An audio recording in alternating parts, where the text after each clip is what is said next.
And it was 3 wide back there with Oliver Askew, and luckily they're able to get away.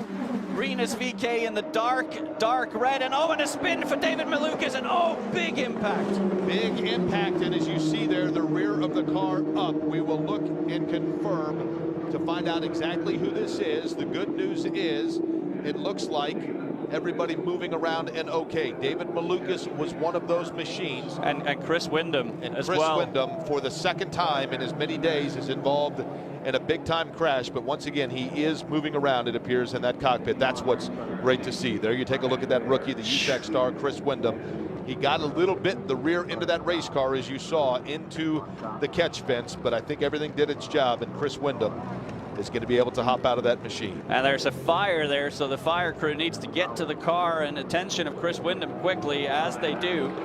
AMR IndyCar safety team always quickly on site here, just seconds after the cars have come to a halt. But a nasty crash 2 days in succession for Chris Windom, and not of his doing whatsoever.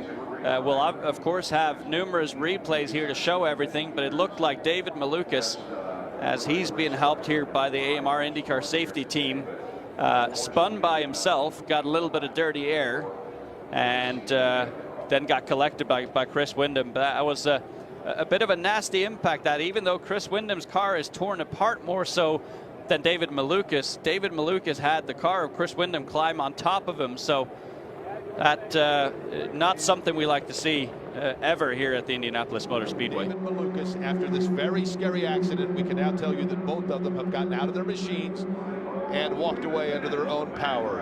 It is awfully terrifying to see there, as Chris Windom just becomes a passenger. David Malukas is at the mercy of where that car landed. And Anders, you might have mentioned it.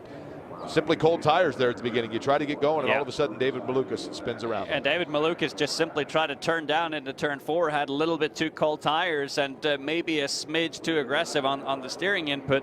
And of course, this being the top rung of the Road to Indy ladder system, this is where you're going to learn from these mistakes, and you're going to make some mistakes like this, and it's just so costly in a situation such as this, with it being the Freedom 100 and by far and away the biggest race of the year for Indy Lights. But